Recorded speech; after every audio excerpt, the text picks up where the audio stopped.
I hope this is focusing. If it's not, let me know. Hey, welcome to my channel. My name is Sarah. Thank you so much for clicking on this video. Today, I am going to be doing an empties video. I also like to call this stash or trash. So I have been keeping all of my items that I have gone through completely so that I could mention them in this video and give you my opinion on them. So I have quite a few things stacked up here. I thankfully went through a couple of makeup products. It takes me a while to go through makeup products because I just have so much makeup. So when I go through a product, it's like, finally. So if you want to see the products that I've used up and whether or not I recommend them or not, you should continue watching this video. You should also subscribe to my channel so that you can see future videos like this as well as the other videos that I post. And you should give this video a like. You should do that. Yeah. All right, let's get started. I'm gonna start off with something kind of boring, but I just kind of want to get it out of the way. So I have two toothpaste. These are the Tom's toothpaste. I've gone through two apparently. One of them is just the Tom's original Simply White toothpaste. Pretty freaking simple, I think. I really like Tom's because they are one of the few brands for toothpaste that are cruelty-free or vegan. I believe these are cruelty-free, and this one is also just straight vegan. And a lot of the ones that are cruelty-free don't have fluoride in them. At least from what I found, there's some of like the more natural brands, but I prefer to have fluoride in my toothpaste for strengthening, protecting against cavities, stuff like that. So I really like Tom's. They seem to do a good job for me. This tube is also recyclable, so that's cool. Actually, it says in the background, I didn't even notice, and it's not tested on animals and that it is vegan, as well as gluten-free and some other stuff. And Tom's also gives 10% of their proceeds to charity.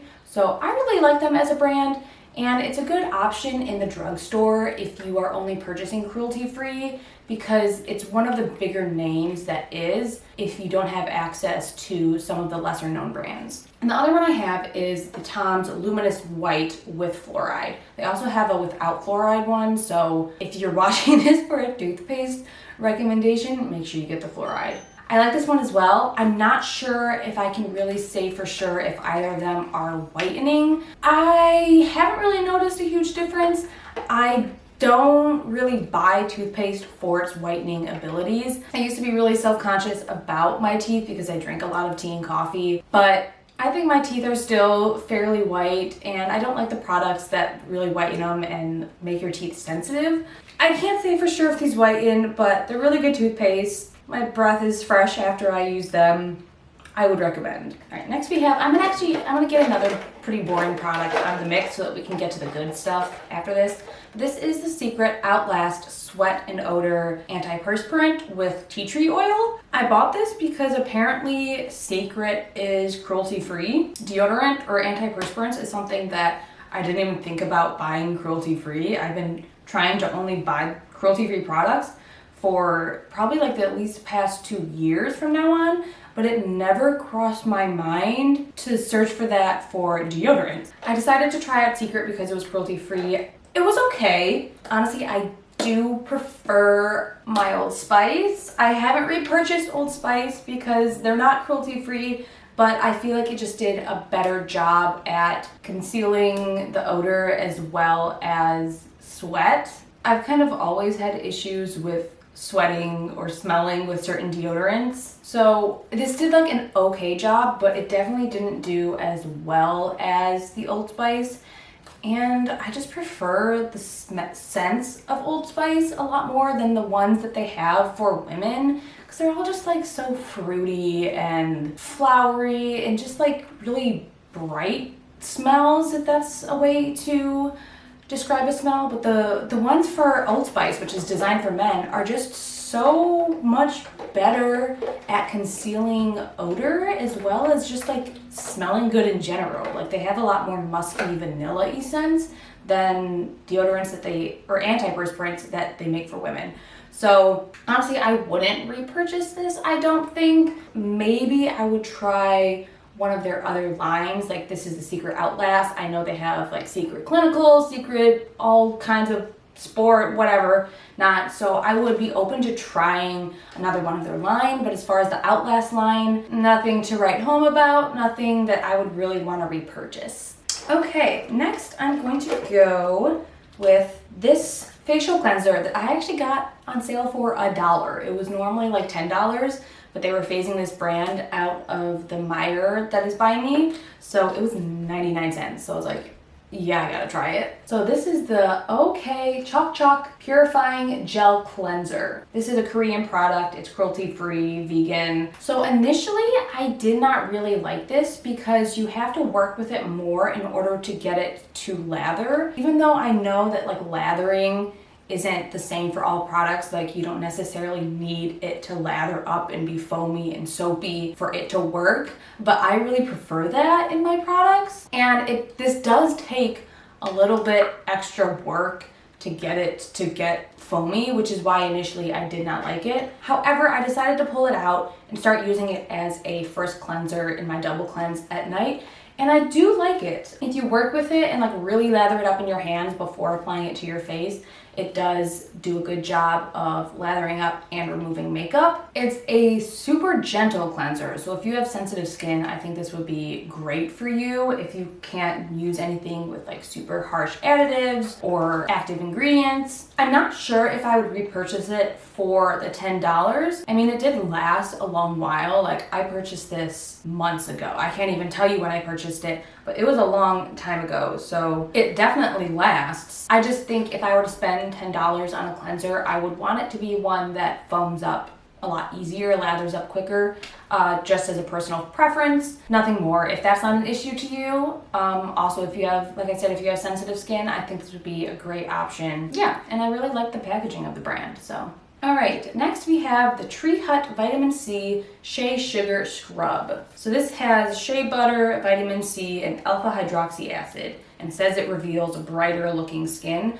I use this in the shower, not every night because otherwise I would go through it really quickly, but I like to use this before I shave so that it gets off some of that extra dead skin. But even if I'm not shaving, I like to use this because it really helps with the red dots on my legs. For whatever reason, it's kind of like how some people have like strawberry arms, where it's just like red bumps or dots. I get that on the lower portion of my legs, like only on my shins and calves, which is really weird. And this is the only thing I found that actually helps it. If I use other exfoliants, if I use like a physical exfoliant, like a loofah type thing, they still show up. But this, I don't know if it's the vitamin C and alpha hydroxy acid, but this helps a ton to get rid of those red dots. And I found if I stop using this, those come back. So I will be continuing to repurchase this, probably forever repurchasing it unless I find a product that does a better job for less. But like, I'm completely happy with this product. I already have another one in my shower. I only really purchased the vitamin C one. I'm sure their other scrubs are fine, but I don't really want to see if their other scrubs do the same thing for my legs. Since this one works, I'm sticking with it. I love the smell of it. Highly recommend. And it's not even that expensive. I think it was like $9. You can get it at Ulta or Target, so really, I love this. Next, we have the Macadamia Professionals Ultra Rich Repair Hair Mask. So this is normally like $20 or possibly even more than $20 at Ulta, and I got it on sale for $9. This has macadamia and argan oils in it, and I love this. This specific one, it was the last one that was on sale, and it's for coarse to coiled textures. I don't know if it's specifically built for my type of hair. My hair is more coarse, but I wouldn't say coiled. However, this still did an amazing job at hydrating my hair. I loved how my hair felt after this, and I think it did help a ton. I think I have mentioned it in other videos because it did help my hair out a good amount. It smells good. I'm currently trying other hair masks just because they sounded interesting and I already purchased them. But if I need a good fallback, I think I would definitely repurchase this and pay the full price. But I do love this stuff. It seemed to last a while too. Like, it's a really kind of like a pasty type wax formula where like a little bit goes a long way. I'm trying one out right now where like you kind of have to use a lot to put it on your hair, but this, like a little bit will spread out on your hands and go all over your hair. So I think it's worth the money. So I would recommend this. Maybe go for the texture hair you have. I don't know if you have like thin hair, this might be too much. So I'm sure that they have similar masks that are just made for like thin hair, you know. Next, we have the Retinol 0.5% in Squalane from The Ordinary. So I've used a couple of these and I really like The Ordinary. I love their retinols. They seem to work really well for me. I use it both for acne and for anti-aging. I decided to try a new one, a higher percentage, but I really like this one. It's super cheap. I think it's like $7.80. The Ordinary is amazing for getting affordable retinols because some people are charging so much for retinols. Like I tried a retinol from Paula's Choice. I ordered it online and I was not looking at the ounceage, is that a word? In the bottle, I paid like, I want to say like $15 for it and I got it. It's the tiniest little bottle. It's like a trial size travel type. If I wanted to purchase the full bottle, it was like 40 something dollars. So I love The Ordinary for the retinol. It makes it a lot more affordable if you do want to start using retinol for acne or for anti-aging or hyperpigmentation. I think it's good for a lot of different things. And they've helped make retinol accessible to a larger variety of people. So I love The Ordinary. I will continue to buy the retinols. The retinol that is the higher strength that I'm trying is also from The Ordinary. So honestly, I think I'd stick with an Ordinary retinol in general because otherwise you're gonna be spending a lot more money or getting a lot less product. Something else I tried because of some video I saw, who is it? Cassandra Bankston. She's like the skincare esthetician guru on YouTube here, and I love her videos. And she was talking about bakuchiol. I had never heard about, but apparently it's kind of like retinol, same kind of like effect. So this is the Bybi, B-Y-B-I brand. I got this from Target, and I think this was around like $10 to $15, and it's half an ounce. It's not like extremely cheap, but it is definitely cheaper than some other products. So on their box, it says bakuchiol refines texture, helping to reduce fine line and wrinkles. And they work with a partner in India who uses sustainable harvesting practices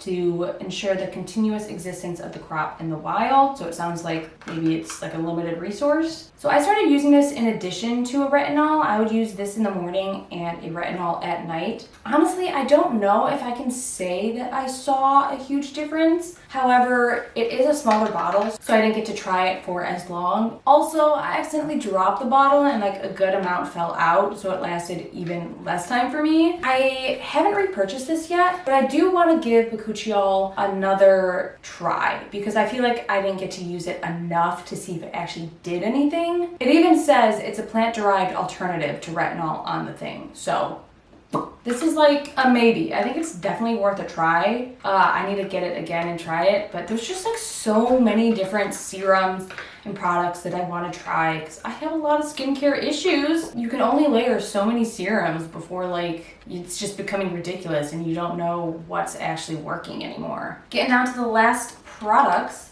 I have a foundation, which is so exciting because I rarely go through foundations, but I finally finished this up. I've had it for a long time. This is the L'Oreal Infallible 24-Hour Fresh Wear Foundation, and my shade is 410. I think it's like Rose Ivory or something like that. I really liked this foundation. It provided good coverage. It lasted well throughout the day. I really enjoyed this while I had it, and it's gotten a lot of good hype on YouTube and the internet, which I think is valid. However, L'Oreal is a brand I can no longer purchase because they're not cruelty-free. So while I would love to buy this again and try a lot of L'Oreal's products because they have a lot of cool things, I will not be repurchasing. If you don't care about purchasing cruelty-free, I think this is a beautiful foundation. It worked on my skin when I had oilier skin. It worked on my skin when it was more normal. It covered up acne pretty decently. It also has sunscreen in it, SPF 25. It provided good coverage while not looking super cakey, which is why I really liked it. It is also fairly buildable. It says up to 24 hours. I definitely don't think it would last 24 hours, but it did get me through like a long day and it lasted just fine. All right, next we have a concealer. This is the CoverGirl True Blend Undercover Concealer, and this is shade Light Ivory L20. I really liked this concealer while I had it. It did tend to get a little bit dry. It seemed to be better when I first opened it, but over time the formula started to dry out and look drier underneath my eyes. It provided decent coverage, I'd say medium, maybe medium to full, but definitely not a full coverage concealer. I think I also should have gone a shade darker because it tended to look pretty bright underneath my eyes. I like it. I might repurchase it, but it didn't wow me. Concealers are something I often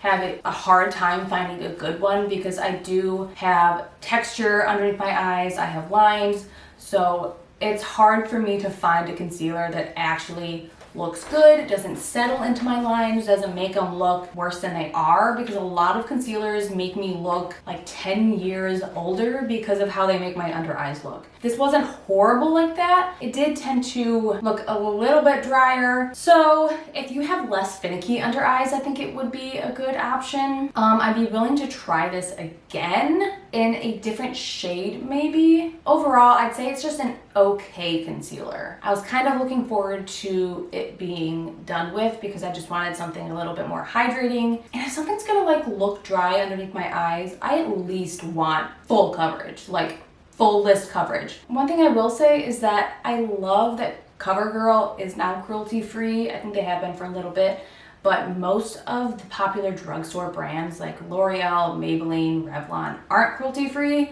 I really appreciate them for that. Right, last product we have is the NYX Proof It Waterproof Eyeshadow Primer. So I used this up recently. I've had it for quite a long time. I don't even know how long, but I don't know if I could say it's waterproof. I didn't really test it out to see if it was waterproof. It says waterproof eyeshadow primer. I've never really used it for that purpose. Personally, I think eyeshadow holds up well with water. It's more so like mascara or eyeliner that streaks with water. But I did like this as an eyeshadow primer. I think it did do a good job of keeping my eyeshadow put on my eyes, as well as helping with oil production on my eyelids, because I do have oily eyelids, which can often mess up eyeshadows throughout the day, and I think that this really did help with that. I liked it as an eyeshadow primer. I don't think it was too expensive. NYX is a pretty good brand, so I think I would repurchase this. I do have a couple other primers that I have to go through. One of them actually is also from NYX, but I think if you're looking for a good eyeshadow primer that is easy to apply, this has a doe foot applicator.